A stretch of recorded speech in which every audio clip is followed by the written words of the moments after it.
Hello बच्चों। Hello बच्चों, नमस्ते, good afternoon. Welcome to career application. आप सभी का कैरियर एप्लीकेशन की बायोलॉजी क्लास में बहुत स्वागत है भाई। बहुत दिनों बाद मिल रहे हैं, है ना? 4 दिनों के बाद मिल रहे हैं भैया। 4 दिन तो बहुत लंबा गैप हो जाता है। लेकिन क्या कर सकते हैं बेटा, क्लास इसलिए नहीं हुई थी बिकॉज़ आप सबको पता है कि 31 जुलाई को दिल्ली के अंदर जो प्रोटेस्ट था टीचर्स का, उसमें मैं गई थी। एक को मैं वापस आई थी। उसके बाद से ये चीजें ऐसी चलती रही कि क्लासेस में थोड़ा सा ध्यान नहीं रहा। सब ड्राफ्ट बनाने में, इन सब में थोड़े से चीजें ऐसी होती गई, क्लासेस नहीं होती गई। मैंने कहा आज सुबह से एप्लीकेशन में प्रॉब्लम आ रहा था। मुझे लगा पता नहीं आज मैं अपने बच्चों से मिल पाऊंगी कि नहीं मिल पाऊंगी, लेकिन फाइनली आज आप लोग मेरे सामने हैं। हाँ जी भैया। मैम कैसे हो, कहाँ थे इतने दिन? हरप्रीत जी आपको पता नहीं है बेटा कि कहाँ थे? दिल्ली में जो प्रोटेस्ट हुआ था टीचर्स का, उसके अंदर लगे हुए थे। आई थिंक सारे टीचर्स उसमें बिजी थे, इसलिए क्लास नहीं हो पाई थी। पर्सनली मैं आपको बताऊं तो मैं भी दिल्ली गई थी। 31 को ही सुबह निकली थी 5 बजे ट्रेन पकड़ के, और उसके बाद मैं वापस आई थी 31 की रात को। एक ही हो गया था, मतलब 31 में थी, 1 की सुबह मैं वापस पहुंच पाई थी। तो थोड़ा सा क्लासेस लेने में प्रॉब्लम हो गई, लेकिन अब मैं कंटिन्यू करूंगी। क्लासेस पढ़ाई में बिजी थे। मुझे लगा एक बार बच्चों के लिए बच्चों के हित में लड़ाई हो रही है, बच्चों के कुछ भलाई में काम हो रहा है, एजुकेशन सिस्टम को सुधारने का मौका मिल रहा है, तो क्लासेस तो हमें जीवन में पढ़ानी है, तो शायद हम सबको एक साथ होना चाहिए, है ना? लेकिन कोई बात नहीं है, अभी मैं आपकी क्लासेस वापस से स्टार्ट करूंगी। चलो स्टार्ट करें अपनी। हम पढ़ रहे थे लास्ट क्लास में, क्या पढ़ रहे थे? हम पढ़ रहे थे डिजीज। हमने बैक्टीरियल डिजीज, जीवाणु जनित रोग खत्म कर लिए थे। वायरस डिजीज, वायरस से होने वाली बीमारियां खत्म कर ली थी। उसके बाद तीसरी हमने पढ़ी थी फंगल डिजीज, ऐसी बीमारियां जिनको जन्म कवक देता है ना, वो हमने पढ़ ली थी। आज हम पढ़ेंगे प्रोटोजोनल डिजीज, प्रोटोजोआ जनित रोग। वो बीमारियां जो किसी ना किसी प्रोटोजोआ के हमारे शरीर के अंदर आ जाने से हो जाती हैं, उनको हम प्रोटोजोनल डिजीज कहते हैं। सबसे पहले मुझे पता है आपके दिमाग में क्वेश्चन ये आ रहा है, यही आना चाहिए, है ना? क्या आपके में ये प्रोटोजोआ क्या होते हैं? अगर मैं पूछ ले, जैसे मैंने आपको बताया बैक्टीरिया क्या होते हैं, वैसे मैंने आपको बताया बेटा वायरस क्या होते हैं, और ऐसे मैंने बताया फंगस क्या होते हैं। ठीक है, ऐसे ही आपसे कोई पूछे कि प्रोटोजोआ क्या होते हैं, किसको बोलते हैं प्रोटोजोआ, तो बेटा प्रोटोजोआ भी यूनिसेलुलर ऑर्गेनिजम्स होते हैं। यूनिसेलुलर का मतलब अभी तो आपको पता लग गया होगा कि एक कोशिकीय जीव होते हैं, है ना? ये भी कैसे होते हैं? एक कोशिकीय जीव होते हैं, और ये एक कोशिकीय जीव हमारे शरीर के अंदर आते हैं, वहां पे अपना घर बना लेते हैं, और हमारी सेल्स के अंदर इन्फेक्शन कर देते हैं, बीमारियां कर देते हैं। वही बीमारी हमें अब पढ़नी है ना? तो यूनिसेलुलर ऑर्गेनिजम्स होते क्या है? तो आप बताओगे बेटा ऐसे जीव जो एक कोशिकीय हैं। अब एक कोशिकीय का मतलब तो आपको समझ में आ गया होगा कि एक कोशिकीय का मतलब क्या होता है। आप ऑर्गेनिज्म लिख लो या आप लिख सकते हो बेटा माइक्रोब्स। ये भी माइक्रोब्स होते हैं, सूक्ष्म जीव होते हैं। इनको भी देखने के लिए आपके पास क्या होना चाहिए? माइक्रोस्कोप होना चाहिए। सूक्ष्म जीव होते हैं, जैसे बैक्टीरिया, जैसे वायरस होते हैं, ठीक ये भी ऐसे होते हैं। ये पैरासाइट्स होते हैं। पैरासाइट्स का मतलब होता है बच्चों परजीवी। पैरासाइट का मतलब होता है परजीवी, दूसरे जीव के शरीर में जाते हैं, वहां रहते हैं और इन्फेक्शन कर देते हैं, वहां पर इन्फेक्शन कर देते हैं। मैं क्लास लाइव देखा, अभिषेक यादव बिल्कुल क्लास लाइव है बेटा। मैं तारीफ भी बोल सकती हूँ। 4 तारीख है ना, 4 अगस्त का टाइम आप देख रहे होंगे ना। अब बात करते हैं कि ये प्रोटोजोआ कौन-कौन से होते हैं, जो हमें कौन-कौन सी बीमारियां कर सकते हैं। सबसे पहली बीमारी, अच्छा कोई आपसे पूछे प्रोटोजोआ क्या होते हैं? माइक्रोब्स होते हैं, सूक्ष्म जीव होते हैं। इतने छोटे जीव होते हैं कि जो नग्न आंखों से दिखाई नहीं देते हैं, नेकेड आई से नहीं देख सकते हैं। इनको देखने के लिए आपके पास इलेक्ट्रॉन माइक्रोस्कोप होना चाहिए। ये जीव भी दूसरों के शरीर के अंदर जाते हैं, वहां की सेल्स में, वहां की कोशिकाओं के अंदर क्या करते हैं? इन्फेक्शन कर देते हैं और बीमारियां कर देते हैं। अब कौन-कौन सी बीमारियां हैं जो प्रोटोजोआ कर सकते हैं, वो हमें पढ़नी है। नंबर 1 पे आती है बच्चों मलेरिया। मलेरिया के बारे में आप सबने सुना होगा। क्या करता है ये मलेरिया? कभी ना कभी आपको सुनने मिला होगा कि दिल्ली में बहुत ज्यादा मलेरिया फैलता है। तो एग्जामिनर आपसे पूछे अच्छा 5 अगस्त है क्या? मैंने डेट बोल दिया, ठीक है 5 अगस्त है ना। तो बेटा मलेरिया क्या करता है वो सुनो। 5 अगस्त है, मैंने डेट गलत बोल दी है, ठीक है 4 अगस्त मेरे को याद नहीं रहता, इंद्र में कुछ ऐसा ही थोड़ा सा स्ट्रेस रहा तो ध्यान नहीं रहता है ना। तो मलेरिया आपसे पूछे मलेरिया किससे होता है? प्रोटोजोआ से होता है। अब कैसे प्रोटोजोआ से होता है वो सुनो बेटा। कौन सा प्रोटोजोआ है? देखो मलेरिया का मतलब क्या होता है? मल एरिया, मल का मतलब होता है बैड, बैड का मतलब खराब, एरिया का मतलब एयर। ये प्रोटोजोआ खराब हवा में रहते हैं। अब ये खराब हवा कहां होती है वो समझ रहा। सबसे पहला इसका पैथोजन कौन है? कौन करता है बीमारी? इस बीमारी को जन्म कौन देता है? रोग जनक कौन है जो इस बीमारी को जन्म देता है? वो होता है बच्चों प्लाज्मोडियम। प्लाज्मोडियम नाम का एक प्रोटोजोआ होता है, और ये प्लाज्मोडियम जो है ये हमारे शरीर के अंदर आ गया तो हमें कौन सी बुखार? मलेरिया बुखार कर देता है। प्लाज्मोडियम रहता किसमें है? इसका वेक्टर कौन है? इसका वाहक कौन है? तो बच्चों एक मच्छर में रहता है। कौन सी मच्छर? Female anopheles mosquito. कौन सी? Female anopheles mosquito. मादा एनोफ्लीज मच्छर है। ये मॉस्किटो जब क्या करता है, एक आपको बाइट करता है, आपका खून पीता है, तो आपके खून में प्लाज्मोडियम को छोड़ जाता है। तो देखिए मादा एनोफ्लीज मच्छर, मैंने आपको पिछली क्लासेस में एक चीज पढ़ाई थी बहुत अच्छे से कि जो फीमेल मच्छर होती है वो सबसे ज्यादा काटती है हमें। क्यों? क्योंकि वो प्रेग्नेंट होती है, तो उस समय उनको खून की ज्यादा जरूरत होती है, और वो हमारा खून पी लेती है बेटा, वो हमारा खून पी लेती है। ठीक है, तो चलिए जरा क्या कि ये मच्छर कौन सा मच्छर? मादा एनोफ्लीज मच्छर, फीमेल एनोफ्लीज मॉस्किटो। अगर ये मॉस्किटो आपको बाइट करेगा, तो ये बाइट करेगा तो क्या पिएगा बेटा? आपका खून पिएगा, और आपके खून में क्या छोड़ जाएगा? आपके खून में छोड़ जाएगा एक प्रोटोजोआ। कौन सा प्रोटोजोआ? प्लाज्मोडियम। अब ये प्लाज्मोडियम हमारी सेल्स में, हमारी कोशिकाओं में इन्फेक्शन करेगा, हमें बीमारी करेगा, हमें सर्दी जुकाम बुखार होगा, हाथ पांव टूटेगा, ये तो नॉर्मल सी चीज है। लेकिन मैं थोड़ा सा इसे आगे चलकर आपको बताती हूँ कि ये जो प्लाज्मोडियम है ना, इस प्लाज्मोडियम की भी अलग-अलग प्रजाति होती है। जैसे बीपीएससी में पेपर हुआ था, उसमें क्वेश्चन पूछा था कि सबसे खतरनाक प्लाज्मोडियम कौन सा होता है, जो सबसे खतरनाक मलेरिया करता है। तो जरा सुनिए, इस प्लाज्मोडियम में आपको 4 प्रकार के प्लाज्मोडियम के नाम लिखवा रही हूं, चारों आपको याद रखना है। पहला प्लाज्मोडियम होता है प्लाज्मोडियम ओवल, इसको बोलते हैं प्लाज्मोडियम ओवल, नाम आपको याद रखना पड़ेगा। दूसरा होता है बच्चों प्लाज्मोडियम मलेरई, मलेरई, और जो तीसरा होता है उसको बोलते हैं प्लाज्मोडियम फेल्सीपेरम, प्लाज्मोडियम फेल्सीपेरम, और एक होता है बेटा प्लाज्मोडियम विवेक्स। ये 4 प्रकार का प्लाज्मोडियम होता है। अगर आप मेरे से पूछो कि सबसे खतरनाक मलेरिया कौन सा करता है, तो ये जो है ना प्लाज्मोडियम फेल्सीपेरम, ये सबसे खतरनाक आपको मलेरिया करता है बच्चों। ये वाला सबसे खतरनाक मलेरिया करता है। तो डिपेंड करता है आपकी बॉडी में कौन सा प्लाज्मोडियम आया है। अब आएगा तो क्या होगा, सिम्पटम्स क्या होंगे, मैम क्या-क्या लक्षण होंगे? तो बच्चों सबसे बड़ा लक्षण तो इस बीमारी के अंदर होता है आपके खून में जो आरबीसी होती है, रेड ब्लड सेल्स होती है, उनकी कमी आ जाती है।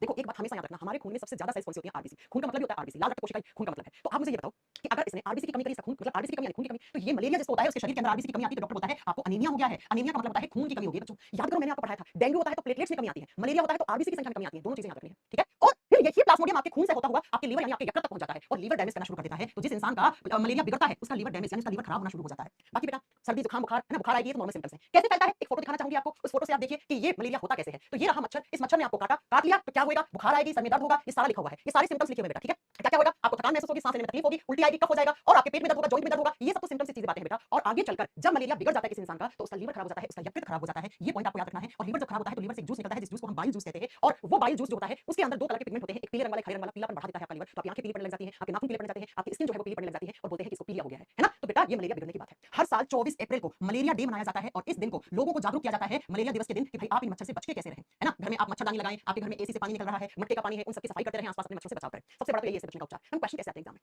मलेरिया किससे होता है? किससे क्या बताओगे? प्रोटोजोआ से। कौन सा प्रोटोजोआ? प्लाज्मोडियम। प्लाज्मोडियम कितने प्रकार का होता है? 4। प्लाज्मोडियम ओवल, सेम नाम हिंदी में है, plasmodium malariae, plasmodium falciparum, plasmodium vivax. सबसे खतरनाक मलेरिया कौन करता है? प्लाज्मोडियम फेल्सीपेरम करता है। उसके बाद आपको याद रखना है अगर किसी को मलेरिया होता है तो कौन सी रक्त कोशिकाओं की कमी हो जाती है? लाल रक्त कोशिकाओं की कमी हो जाती है, और अनीमिया हो जाता है, और बाद में उस इंसान का लिवर डैमेज होने लग जाता है, जिसकी वजह से उसके बॉडी में पीले रंग वाला पिगमेंट जो पीले में भी ज्यादा बनता है, वही ज्यादा आंखों नाखूनों में और स्किन में आके जम जाता है। और हर साल 24 अप्रैल को हम मलेरिया डे मनाते हैं, इस बीमारी से बचने के उपचार बताते हैं। ठीक है बच्चों, आ जाइए, पहली बीमारी जो प्रोटोजोआ से हुई है। दूसरी बीमारी जिसको कहा जाता है एलिफेंटियसिस। क्या कहा जाता है? एलिफेंटियसिस कहा जाता है। अब ये एलिफेंटियसिस का हिंदी में कहा जाता है इसे हाथी पांव रोग। बच्चों, पांव सूज के हाथी जैसे हो जाते हैं, इसी को एलिफेंटियसिस कहा जाता है। बहुत बार देखोगे आप एग्जाम में आता है एलिफेंटियसिस डिजीज किसके कारण होता है? हाथी पांव रोग किसके कारण होता है? बैक्टीरिया, वायरस, फंगस या जेनेटिक डिजीज है या प्रोटोजोआ? तब क्या करके आओगे? प्रोटोजोआ से होने वाली बीमारी है। इस बीमारी में पैथोजन कौन होता है? पैथोजन का मतलब होता है रोगजनक, यानी कि इस बीमारी को जन्म कौन देता है? तो एक प्रकार का प्रोटोजोआ देता है। और कौन सा प्रोटोजोआ देता है आपसे वो पूछा है। तो बेटा इस प्रोटोजोआ का नाम होता है वुकरेरिया, वुकरेरिया ब्रेनकोफाइट, वुकरेरिया ब्रेनकोफाइट। ये इस पैथोजन का नाम है। कभी कभी इसको वुकरेरिया ब्रेनकोफाइट पढ़ते हैं, आपको जैसे भी पढ़ना है आप पढ़ सकते हो, ठीक है। वुकरेरिया ब्रेनकोफाइट नाम का एक पैथोजन होता है। ये पैथोजन किसमें रहता है? ये भी एक मच्छर में रहता है बच्चों, मच्छर में रहता है। इसका वाहक कौन हो गया? मच्छर। कौन सा मच्छर? Culex mosquito. ये मच्छर की प्रजाति है क्यूलेक्स मच्छर। इस मच्छर की प्रजाति देखो, एक हो गया एनाफिलीज मॉस्किटो, एक हो गया वो डेंगू वाला एडिस इजेप्टाई, एक हो गया ये। अच्छा 25 अप्रैल 24 अप्रैल है, देख लेना बेटा कौन सा है। हाँ 25 शायद मलेरिया 24 अप्रैल नहीं 25 24 अक्टूबर को शायद पोलियो डे होता है और 25 अप्रैल को मलेरिया डे होता है। 25 होता है बेटा, सही कह रहे हैं आप। 24 में तो तारीख कंफ्यूजन हो गया इसलिए मैंने लिख दिया होगा। 24 अक्टूबर को पोलियो डे होता है और 25 अप्रैल को आपका मलेरिया डे होता है, सही कह रहे हैं, ठीक है। नोट्स में सही लिखा हुआ है। तो क्यूलेक्स मच्छर, क्यूलेक्स मॉस्किटो ने आपको काटा, काटा तो क्या पिएगा? मच्छर है तो खून पिएगा भाई। तो आपके खून में क्या छोड़ जाएगा बताओ? खून में एक प्रोटोजोआ छोड़ जाएगा। कौन सा प्रोटोजोआ छोड़ जाएगा? वुकरेरिया ब्रेनकोफाइट। इसी बीमारी का दूसरा नाम होता है फिलेरियोसिस। हां, एलिफेंटियसिस बोलो या इसी का दूसरा नाम होता है फिलेरियोसिस। तो अगर हिंदी में लिखा हुआ हो क्या? फिलेरिया रोग किस मच्छर के काटने से होता है? तो बेटा इसी का दूसरा नाम फिलेरिया रोग, फिलेरियोसिस या एलिफेंटियसिस एक ही बात है। हाथी पांव इसको हिंदी में बोलते हैं, ठीक है, हिंदी में हाथी पांव। तो क्यूलेक्स मॉस्किटो ने, क्यूलेक्स मच्छर ने आपको काटा, तो काटने से क्या छोड़ गया आपके खून में? एक आप बताएंगे बेटा, एक प्रकार का पैथोजन छोड़ गया जिस पैथोजन को हम प्रोटोजोआ मानते हैं। कौन सा? वुकरेरिया ब्रेनकोफाइट। अब क्या होगा? मैं आपको एक फोटो दिखाना चाहती हूं, आप इस फोटो को अच्छे से देखिए। इस बीमारी के अंदर होता क्या है? ये देखो बच्चों, ये देखो होता क्या है। ऐसे हमारी बॉडी में जो लिम्फ नोड्स होती हैं उनके अंदर सूजन आ जाती है। और कौन से लिम्फ नोड्स में? पांव वाली में। इस तरीके से पांव सूज के हाथी के पांव जैसा हो जाता है। आप फोटो में साफ-साफ देख पा रहे हैं, ऐसा हो जाता है, ऐसा कुछ ऐसा हो जाता है बेटा पांव सूज के हाथी के पांव के जैसा। हाथी का पांव कितना वजनदार होता है, ठीक ऐसे ही। अरे एक बात याद रखना, अगर कुछ एथलीट फिट किसकी वजह से होता है? वो कवक फंगस की वजह से होता है। अगर आपसे पूछे हाथी पांव रोग, एलिफेंटियसिस या फिलारियोसिस बीमारी किसकी वजह से होती है, तब आप क्या करके आओगे? प्रोटोजोआ करके आओगे। बच्चा इसमें कंफ्यूज रहता है, कंफ्यूजन वाली कोई बात ही नहीं है। या आपसे पूछता है कभी-कभी कि क्यूलेक्स मॉस्किटो कौन सी बीमारी फैलाता है, तब क्या बताओगे? क्यूलेक्स मॉस्किटो से हाथी पांव रोग, एलिफेंटियसिस या फिलारियोसिस। इसी बीमारी का दूसरा नाम फिलारिया रोग भी होता है, इसी को हाथी पांव रोग कहते हैं। ऐसा हो जाता है बेटा हाथी पांव सूज के। तो आप इसके सिम्पटम्स, हां इसके सिम्पटम्स ना भी लिखोगे तब भी चलेगा। बस एक पॉइंट लिख लेना कि इस बीमारी में इन्फ्लेमेशन हो जाता है। इन्फ्लेमेशन कहां होता है? इन लिम्फ नोड। जो लिम्फ नोड होती है हमारी, उनके अंदर सूजन आ जाती है और इन्फेक्शन हो जाता है। हिंदी में लिख दो, लिम्फ नोड में संक्रमण हो जाता है। लिम्फ नोड में संक्रमण हो जाता है। ये बात बस याद रखना। अगर पूछे ना कौन सी बीमारी में लिम्फ नोड में संक्रमण होता है, अब लिम्फ नोड्स क्या होते हैं? टॉन्सिल्स में टॉन्सिल्स फूल जाते हैं। टॉन्सिल्स क्या होते हैं? लिम्फ नोड होते हैं। ऐसे हमारी बॉडी में एक लिम्फेटिक सिस्टम होता है जो इम्यून सिस्टम का हिस्सा होता है, उसके अंदर जो नोड्स होती हैं उनमें सूजन आ जाती है, ठीक है। तो ऐसा हो जाता है बच्चों हाथी पांव रोग में, कुछ पांव सूज के ऐसा हो जाता है, याद रखना, ठीक है। तो दो बीमारी हो गई है। इसका ट्रीटमेंट बेटा कुछ नहीं है एक तरीके से देखा जाए तो, लेकिन बहुत कम है, लाखों लोगों में कोई एक आधे आदमी को होती है, बहुत कम है, बहुत कम बीमारी है, मतलब ना के बराबर है। तो पहली बीमारी मलेरिया जो प्रोटोजोआ करता है, दूसरी एलिफेंटियसिस या फिलारियोसिस जो प्रोटोजोआ करता है। अब तीसरी आपको बीमारी लिखनी है काला अजार, हिंदी में बोलते हैं काला बुखार। काला अजार, इसी का दूसरा नाम होता है दमदम फीवर।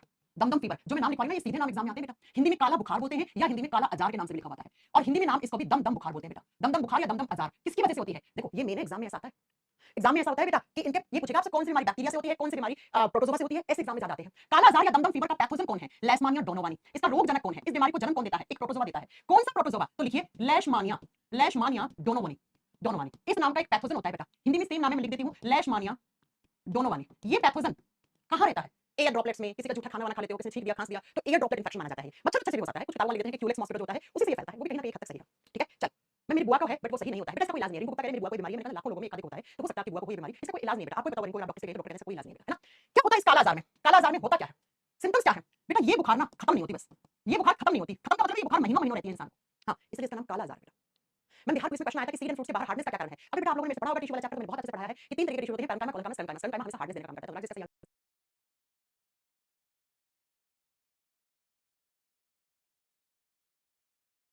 होगा स्क्लेरोकाइमा, स्क्लेरोकाइमा, ठीक है, ओके। आ जाइए, इसके सिम्पटम्स क्या है? बहुत तेज फीवर रहेगा और ये बुखार आपके ब्रेन तक भी जा सकता है, तो इसको कभी-कभी ब्रेन फीवर का भी नाम देते हैं, दिमागी बुखार का भी नाम देते हैं इसको। दूसरी बात आपको याद रखना है कि ये जो बुखार है, ये बुखार दिमाग को तो खराब करेगी करेगी, साथ में धीरे-धीरे आपके पैथोजन जो है ये लीवर के पास जाते हैं, लीवर डैमेज कर देते हैं। कौन सा ऑर्गन प्रभावित होता है इसमें? इसमें यकृत नष्ट होने लग जाता है, यकृत खराब होने लग जाता है बच्चों, वो प्रभावित हो जाता है। और एक ऑर्गन का है, और मैंने ब्लड वाले चैप्टर में नहीं पढ़ाया है तो सुनिए, एक ऑर्गन होता है स्प्लीन। इस स्प्लीन के पास हमारी आरबीसी स्टोर होती है। प्लीहा नाम का एक ऑर्गन होता है, वो ऑर्गन भी इस बीमारी के अंदर खराब होना शुरू हो जाता है। दिमागी बुखार को भी कहते हैं इसको, इसी को हम कहते हैं दूसरा नाम दमदम फीवर। रह रह के बुखार आता ही रहता है, 10 दिन बुखार रहेगा, फिर 2 दिन नहीं रहेगा, फिर वापस बुखार हो जाएगा, फिर नहीं होगा, फिर वापस हो जाएगा, ऐसे ऐसे बेटा, ठीक है।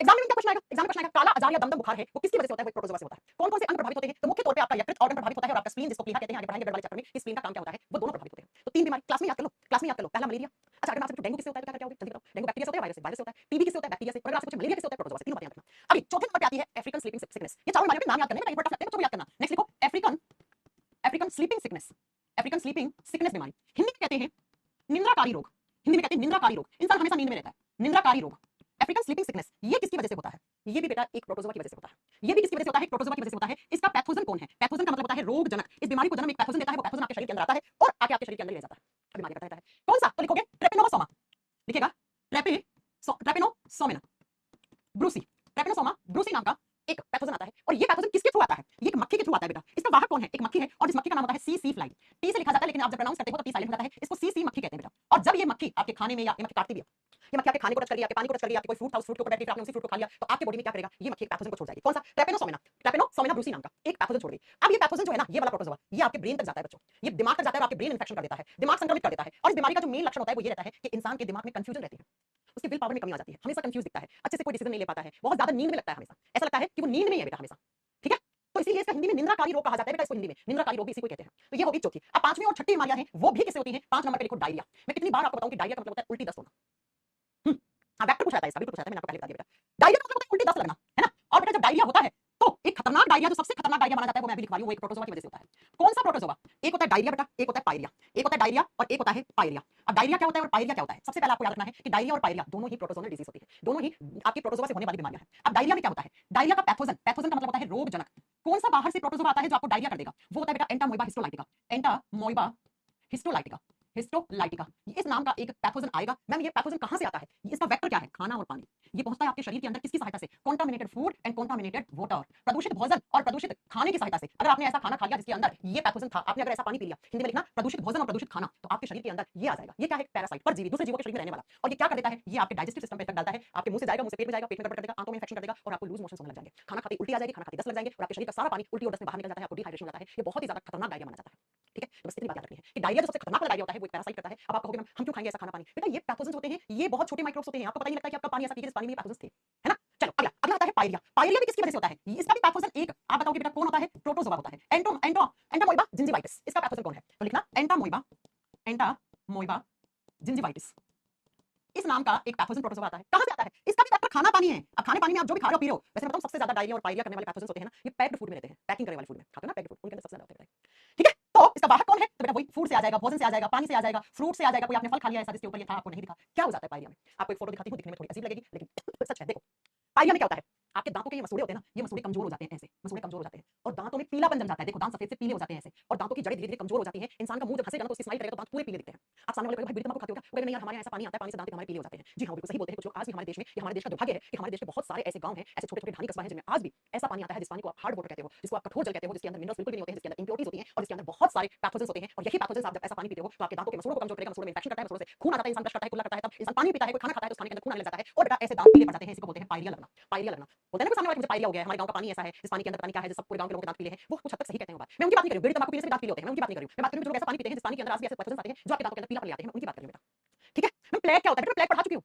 प्लेग चूहा फैलाता है, उसका कोई यहाँ अंदर नहीं है बेटा, पढ़ा चुकी हूं मैं। हाँ ऐसा होता है बेटा, यही होता है आपका क्या? पायरिया। तो मैंने ये 6 बीमारी पढ़ाई है जो किससे होती है? प्रोटोजोआ से। एक बार मैं क्विक रिवीजन करवा दूं, फिर हम लास्ट बीमारी पढ़ेंगे जिनको हम जेनेटिक डिजीज कहते हैं। प्रोटोजोआ क्या होते हैं? इतने छोटे माइक्रोब्स होते हैं जो सिर्फ एक ही कोशिका से मिलकर बने होते हैं, लेकिन ये पैरासाइट होते हैं। ये अपने वजन के लिए किसी दूसरे जीवित शरीर के अंदर जाते हैं और वहां पे इंफेक्शन कर देते हैं। जैसे पहला प्रोटोजोआ कौन सा है? प्लाज्मोडियम। ये प्लाज्मोडियम पहले मच्छर में रहता है, फिर मच्छर ने आपको काटा तो आपके शरीर के अंदर आ जाता है और आपको मलेरिया कर देता है। और ये जो मलेरिया होती है, ये मच्छर कहां रहता है? खराब हवा में। खराब हवा का मतलब है डस्टबिन के बाहर की हवा, कूड़े कचरे की हवा, उसके अंदर मलेरिया वाला सबसे ज्यादा रहता है। कौन? आप बताओगे मच्छर। इस मच्छर ने काटा तो क्या इस तरीके के आपके खून में कमी ला देगा, आरबीसी की कमी कर देगा, आपकी लीवर तक को खराब कर सकता है मलेरिया, अगर सही समय पे सही इलाज ना मिला तो। और हर साल 25 अप्रैल को मलेरिया डे मनाते हैं, लोगों को जागरूक करते हैं कि मलेरिया वाले मच्छर से कैसे बचा जाए। अगर हो जाए मलेरिया, सुनो एक नोट डाल के पॉइंट लिखो, अगर किसी इंसान को खतरनाक वाला मलेरिया हो जाता है तो पता है क्या किया जाता है बेटा? उसको एक क्या दिया जाता है? कुनीन नाम की दवा दी जाती है। कुनीन नाम की दवा दी जाती है, लिख लीजिएगा। अगर किसी को बहुत खतरनाक मलेरिया होता है तो कुनीन नाम की दवा, ये दवा है, ये मेडिसिन है, ये दवा दी जाती है। और ये दवा कहां से मिलती है? सिंकोना एक प्लांट होता है, उस प्लांट की छाल को पीस पीस के बनाई जाती है। ये कुनीन मलेरिया के लिए रामबाण दवा मानी जाती है। तो कुनीन दवा को कहां से बनाया जाता है? Bark of cinchona plant, bark of cinchona plant, cinchona पेड़ की छाल से। लिख दो सिंकोना पेड़ की छाल से। छाल होती है जहां से लकड़ी मिलती है, और उसी छाल से पीस पीस के दवा बनाई जाती है जिस दवा को कुनीन कहते हैं। और ये दवा किसके उपचार में? मलेरिया के उपचार में काम में ली जाती है बच्चों। मलेरिया के ट्रीटमेंट में कुनीन नाम की दवा का बहुत बड़ा योगदान है। अगर किसी बच्चे को, मैं नहीं चाहती कभी किसी को हो, लेकिन जब होता है तो डॉक्टर देता है क्लोरोक्विनीन नाम की दवा, ऐसे देता है ना। तो ये बात याद रखना।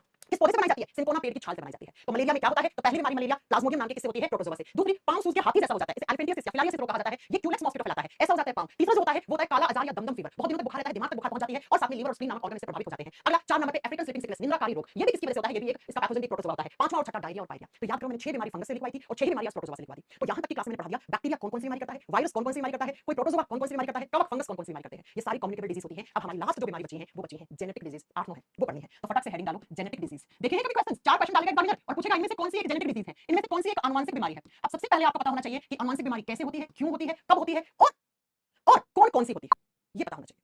ठीक है बच्चों, जेनेटिक डिजीज का मतलब क्या होता है? सुनो, ऐसी बीमारी जो बाय बर्थ हो, जब आपका जन्म हुआ था तो आपके जन्म के साथ एक बीमारी का जन्म हुआ था, जो बीमारी जन्म से ही आप में हो जाए उसे आप जेनेटिक डिजीज कहते हैं। ये बीमारियां एक पीढ़ी से दूसरी पीढ़ी में ट्रांसफर होती हैं, one generation to another generation, यानी कि आपके माता पिता में थी तो आप में हो जाएगी, जाएगी, और अगर आप में है तो आपसे आपके बच्चों में हो जाएगी। तो ऐसी बीमारी जो एक जनरेशन से अगली जनरेशन में पास हो जाए, उस बीमारी को आप आनुवंशिक रोग कहते हैं, आप उसे आनुवंशिक बीमारी कहते हैं। ऐसी बीमारी जो क्या होती है, आनुवंशिक बीमारी की एनसीईआरटी में परिभाषा क्या लिखी हुई है, ऐसी बीमारी जो बाय बर्थ है, और साथ में जो बीमारी एक पीढ़ी से दूसरी पीढ़ी में चली जाए, पीढ़ी दर पीढ़ी से आगे से आगे, एक पीढ़ी से दूसरी पीढ़ी में जाए, उसी बीमारी को हम क्या कहते हैं, जेनेटिक डिसऑर्डर कहते हैं, या हेरिडिटरी डिसऑर्डर कहते हैं, आनुवंशिक रोग कहते हैं।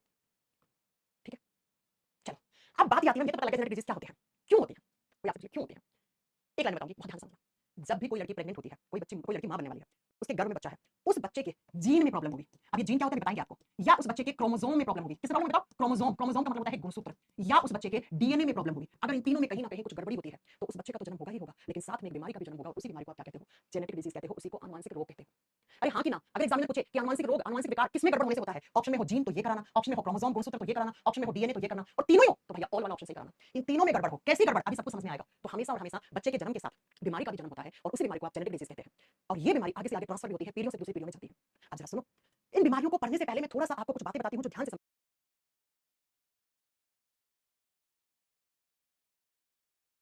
समझनी है आपको। बच्चों ये क्रोमोसोम्स क्या होते हैं, क्योंकि जब तक क्रोमोसोम के बारे में सब कुछ पता नहीं होगा तो आपको आगे की बीमारियां समझ में नहीं आएंगी। क्रोमोसोम्स क्या होते हैं, गुणसूत्र क्या होते हैं, अगर कोई आपसे पूछे तो बच्चों हमारे सेल के अंदर, हमारी कोशिकाओं के अंदर थ्रेड लाइक स्ट्रक्चर्स होती हैं। थ्रेड का मतलब होता है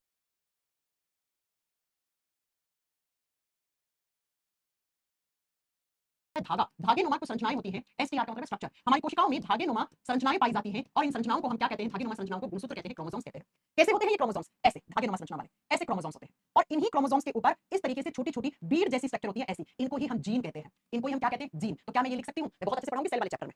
अभी फिलहाल बस जितना मैं पढ़ा रही हूं वही सुनो, क्योंकि हमारा चैप्टर सेल नहीं है ना अभी। हमारे चैप्टर का नाम क्या है, हमारे चैप्टर का जेनेटिक डिजीज नाम है। तो मैं यहाँ पे सेल वाले चैप्टर को ज्यादा लंबा नहीं खींचूंगी, सिर्फ इतना बताऊंगी कि गुणसूत्र धागे नुमा संरचनाएं होती हैं, और इन्हीं गुणसूत्रों के ऊपर छोटे छोटे बीड जैसे, छोटे छोटे मोतियों जैसे कुछ संरचनाएं पाई जाती हैं, जिनको आप जीन कहते हो। ये क्रोमोसोम्स और जीन जो होते हैं वो हमेशा पेयर्स में होते हैं बेटा। क्रोमोसोम्स या जीन हमेशा जोड़ियों में पाए जाते हैं। ये जोड़ी में पाए जाते हैं, सिंगल क्रोमोसोम या सिंगल जीन नहीं होता है बेटा। ठीक है, कितने होते हैं, जैसे मैं ह्यूमन बॉडी की बात करूं, ह्यूमंस की बात करूं, मनुष्य के शरीर की बात करूं, तो 23 पेयर्स क्रोमोसोम्स होते हैं। अब 23 पेयर्स का मतलब क्या हो गया, टोटल कितने हो गए, 46, 46 तो नंबर में है। तो क्रोमोसोम्स और जीन्स हमेशा किसमें होते हैं, पेयर्स में होते हैं, जोड़ियों में होते हैं। जैसे मैं हमारी बात करूं तो हमारे शरीर की प्रत्येक कोशिका के पास 23 जोड़ी क्रोमोसोम्स होते हैं।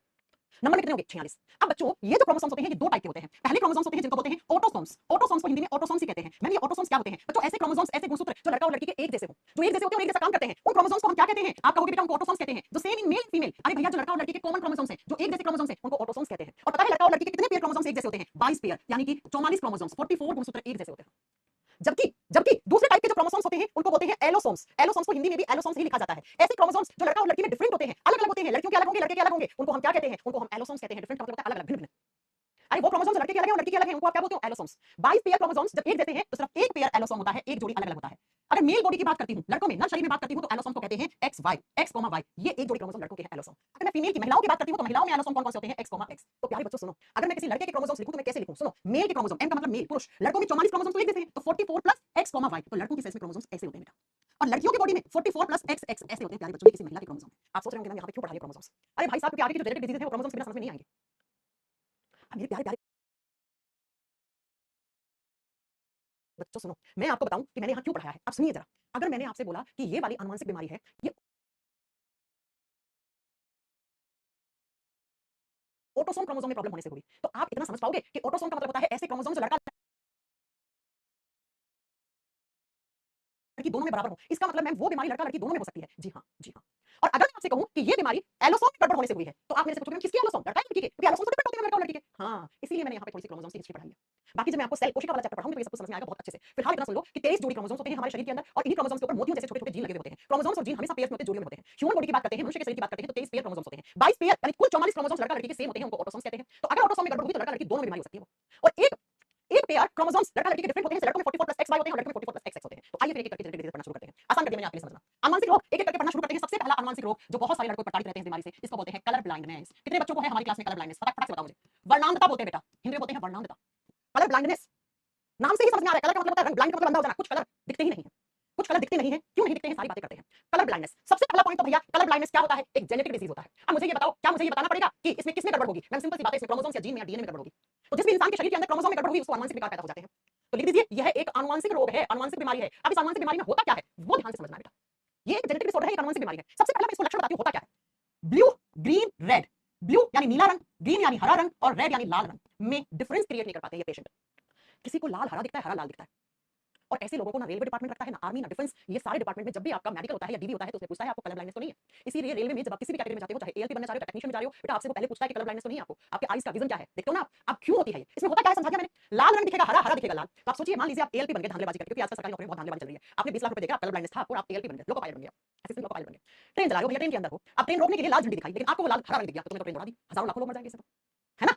समझ रहे हो मेरी बात। ऐसे डिफेंस वाले भी नहीं लेते हैं, आर्मी वाले भी नहीं लेते हैं इन लोगों को। अब ये होती क्यों है वो सुनो। बच्चों ये मेल बॉडी में लड़कों में 8% होती है, तो महिलाओं में सिर्फ और सिर्फ होने के चांसेस 0.4% है। अगर अभी मैंने आपकी क्लास में पूछ लिया ना कि कितने लोगों को कलर ब्लाइंडनेस है, तो 8-10 से लड़के बोल देंगे हाँ मैम हमें है, लेकिन लड़की एक भी नहीं मिलेगी, लड़की एक भी नहीं मिलेगी, बिकॉज ये जो बीमारी होती है ना बेटा, ये लड़कों में कॉमन है, जहां पे 8% और 0.4% का रेशियो है लड़का लड़की में। इसका मतलब मैम इस बीमारी के जो मेन प्रताड़ित लोग हैं वो कौन है, लड़के लोग, लड़कों के अंदर ज्यादा पाई जाती है। क्यों पाई जाती है सुनो, ये बीमारी जो होती है, ध्यान से सुनना, ये बीमारी होती है एलोसोम में गड़बड़ होने से। अब एलोसोम क्या होते हैं, अभी तो बताया था, एलोसोम का मतलब होता है लड़का और लड़की के अलग अलग क्रोमोसोम्स। और सुनो, इस बीमारी को कहा जाता है x linked chromosomal disorder, x linked chromosomal disorder.